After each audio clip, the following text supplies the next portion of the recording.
What's up, everybody? Kyle here at Let's Talk Wax with the top 25 prospects in 2024 Bowman Draft.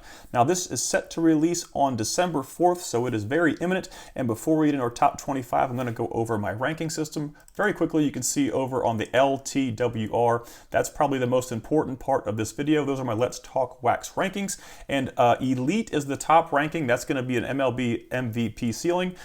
Number 1 is an MLB Superstar ceiling. Number 2 is an MLB Organizational Star, 3 is an MLB Above Average Regular, 4 is an MLB Regular, 5 is an MLB Below Average Regular, 6 is an MLB Bench/Platoon role, and 7 is an Upper MiLB player. Now, these ranks are based on player ceiling, and they are just my opinion. Along with all of the ranks in this video, this is just my personal opinion based on watching these players in college, watching video on YouTube, looking over stats and several different factors. But like I said, this is my personal opinion, and feel free to chime in on the comments on who you think will be some of the top prospects out of this release as well. Kicking this thing off is Theo Gilland, who was drafted in the first round, 18th overall out of Westlake High School in Texas. He's a big left-handed bat with a high power ceiling.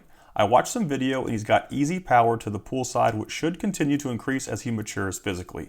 His defensive ceiling is center field, but he will most likely end up in a corner outfield role. He struggled a bit in his pro debut, albeit only having 34 plate appearances. Young high school bats are always a bit of a wild card, but there's a significant ceiling here. We'll have to wait until we get a full season of data to see how the K numbers and power numbers pan out here. Kavaris Tears was drafted in the 4th round out of the University of Tennessee, where he hit .324 with 20 home runs. He struggled with Ks a bit last season in the SEC and doesn't have any pro data yet. He's a strong left-handed bat and will most likely be power over hit at the pro level. His K numbers will most likely determine his power ceiling. Seaver King was drafted in the 1st round, 10th overall out of Wake Forest University. His 10th overall selection seemed very aggressive to me, but I'm not a professional scout.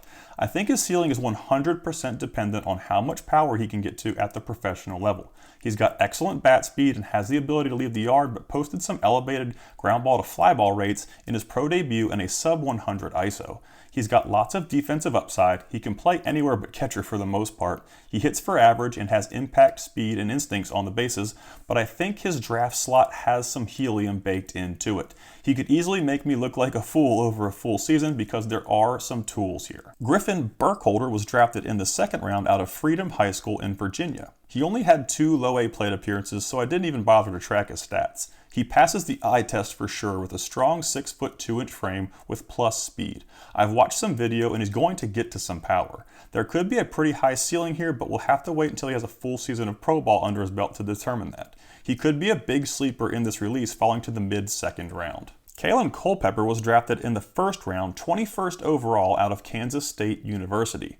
During his final year as a junior, he hit .328 with 11 home runs, 17 stolen bases, and excellent K numbers. I really like the swing here based on the video I watched. It's quick and he has a little juice in the tank as well. While he's got a healthy blend of hit and power combo, I think he'll be more contact-oriented than power-oriented. His excellent K numbers should allow him to maximize his raw power in-game, and he's got the skills to stick at shortstop and the arm to play third base if needed. He's a very well-rounded player who I think has a higher floor than a ceiling. Now, if you enjoyed this content and you want to help support the channel, be sure to check out my Patreon page. I'll put a link to it in the video description. Over there, you can find my complete 15-page breakdown of the 2024 Bowman Draft prospect checklist, including rankings, write-ups, and stats for both hitters and pitchers. You can also access updated breakdowns for every Bowman release since 2019. I also have my 2024 Bowman Draft Team Break Guide uploaded, along with team break guides for all Bowman releases since 2020. Other perks include access to my top 100 Bowman Chrome Autos list and my top 100 Bowman Chrome Autos under $50 list. You also get access to my Juggernaut ranking system sorted by rank and player for all minor league prospects, which was finalized for the 2024 season, and you get early access to all of my YouTube content, as well as a private Discord server with over 400 members. If you want to help support the channel and unlock lots of exclusive content, I'll put a link to my Patreon page in the video description. Back into action with Caleb Bonham at number 20, who was drafted in the 2nd round of Akamas High School in Michigan. He's a strong 6'1" build, but after watching some video, I noticed a stiffer body that keeps him out of the premium athlete category. Defensively, he looks much more like a third base prospect than a shortstop. I think his bat will eventually become a power over hit profile based on his pull side approach and strength. Unfortunately, we didn't get any data in 2024 on how he'll handle a wooden bat at the pro level. J.D. Dix was drafted in the first round, 35th overall, out of Whitefish Bay High School in Wisconsin. He's a lanky 6'2" shortstop with plenty of room to grow into his frame. He's got a smooth swing from both sides of the plate. I personally like him from the left side a little bit more, and uses all sides of the field. A shoulder injury in early 2024 has blurred his offensive and defensive ceiling, so I'll be watching him closely in 2025. I think his power development and where he ends up defensively will determine his ceiling. Braylon Payne was drafted in the first round, 17th overall, out of Lawrence E. Elkins High School in Texas. He's got a long, slender frame at 6'1", with his best tool being his speed and athleticism. He's got good bat-to-ball skills, but after watching his swing, I don't see easy power at the moment. He comes out of his legs during rotation, which is something he'll need to work on to elicit more power. He's one of the younger high school draftees on this checklist and has plenty of time to develop. Carson DiMartini was drafted in the fourth round out of Virginia Tech University. I really like his left-handed swing in the video I watched. It doesn't rely on momentum and he gets the barrel out effortlessly. He was good for 21 jacks last year for the Hokies and profiles more of a power bat than contact. DiMartini's K rates were a bit excessive last year in college at 27%, but he didn't show any red flags in low A. I'd really like to see how his numbers play out at high A next season. He could be a bit of a sleeper in this release, especially falling to the fourth round, but there's not much defensive upside here. Jared Thomas was drafted in the second round out of the University of Texas. In his final season with the Longhorns, he hit .349 with 16 homers and 18 stolen bases. He was caught stealing 0 times. He was draft-eligible sophomore who entered pro ball almost a year younger than other 2024 NCAA draftees. He's got a smooth left-handed swing that generated much more power from 2023 to 2024. He's got sneaky athleticism and even spent some time in center field in his pro debut. Thomas could be a big sleeper in this release if he can continue to develop his hit, power, speed tools in pro ball. He's one of my favorite NCAA players that fell to the second round. Now, before we get into our top 15, I'm going to go over some honorable mentions here. If you guys want to access some more information on these players, you can check out my full breakdown over on Patreon, as I mentioned before. Now, Blake Wright, Dakota Jordan, Dante Nori, Gage Miller, Griff O'Farrell, Trey Snyder, and Tyson Lewis were all Let's Talk Wax rankings of 3.5, so they just missed the top 25. And if you think they should be on the top 25, be sure to explain to me why in the comments. And since half the checklist is based on pitchers, autographs, and first chromes, we have to take a quick look at the pitchers. Now, there are 3 really big pitchers that I like on this checklist. Chase Burns being a Let's Talk Wax rank of 1. He is probably the top arm for me on this entire checklist. Hagen Smith is very close behind him. He's a left-handed pitcher with really good stuff as well. He's a Let's Talk Wax rank of 1.5. And Trey Yesavage had a really good season, was drafted by the Toronto Blue Jays. He's a Let's Talk Wax rank of 2. And as I just mentioned before, if you want to get a complete breakdown of all the pitchers, I do have that on my autograph checklist breakdown over on my Patreon page. But we're going to jump into our top 15. Blake Burke was drafted in the first round, 34th overall out of the University of Tennessee. His defensive ceiling is first base, but his bat could fit that profile, at least in the minor leagues. Burke hit 20 jacks last year at the University of Tennessee while holding a .379 batting average. He's built for power but didn't get much of a chance to showcase his offensive abilities over a small 18-plate appearance sample size in high A this year. I'd guess he'll start the 2025 season in high A, where he'll get a better look at his bat and overall larger sample size. Dylan Dreiling was drafted in the second round out of the University of Tennessee. He hit 23 home runs, 19 doubles, and held a .342 batting average for the Volunteers last season while taking almost as many walks as strikeouts. He's going to likely move to a corner outfield position on the defensive side of things, but he's got some athleticism. Dreiling could develop into a hit power bat with excellent K numbers, but he's got limited experience with a wooden bat, and that was evident in his pro debut. He'll be a guy to watch in 2025 because the offensive upside in college was very high. James Tibbs was drafted in the first round, 13th overall out of Florida State University. In his final season with the Seminoles, he hit .363 with 28 home runs, an 18% walk rate, and an 11% K rate. He's got a healthy blend of hit and power, but those are the only 2 tools he brings to the table on either side of the field. His defensive ceiling is most likely left field, and if that doesn't work out, he's doomed for first base or DH. I was absolutely shocked when the Giants took him over Christian Moore. but that's just me. He showed some rough K numbers and swinging strike percentages across the small sample size in low A and high A. Hopefully those improve because the bat drives the car here. Ryan Waldschmidt was drafted in the first round, 31st overall, out of the University of Kentucky, where in his junior season he hit .333 with 14 homers, 25 stolen bases, and a 1.09 K to walk ratio. He's got an explosive swing, advanced approach, and rarely swings and misses. His hit tool has a high floor, and he started tapping into a bit more power in 2024. He's got lots of tools, including plus speed, that could make him a bit of a sleeper in this release. I think his ceiling will depend on where he ends up defensively and how much power he gets to in pro ball. I'll definitely be watching his prices on release day. And at number 11, we've got Kellen Lindsey, who was drafted in the first round, 23rd overall, out of Hardy High School in Florida. He's probably the best high school athlete on this list with elite speed. He was also the quarterback for his high school football team, so he probably missed a lot of summer showcase stuff with football players usually do. Lindsey has drawn comps to a young Trey Turner. The swings even look a bit similar as far as the profile goes. He's got excellent bat-to-ball skills, but will most likely enter pro ball with a lot more hit than power in the tank. Lindsey has the skills to stick at shortstop, but I think power development is going to determine his power ceiling. Carson Benj leads off our top 10, and he was drafted in the first round, 19th overall, out of Oklahoma State University. He was a two-way player there, but he's yet to make his pro debut on the mound. He's got an aggressive left-handed swing and uses the opposite field quite well from the video I watched.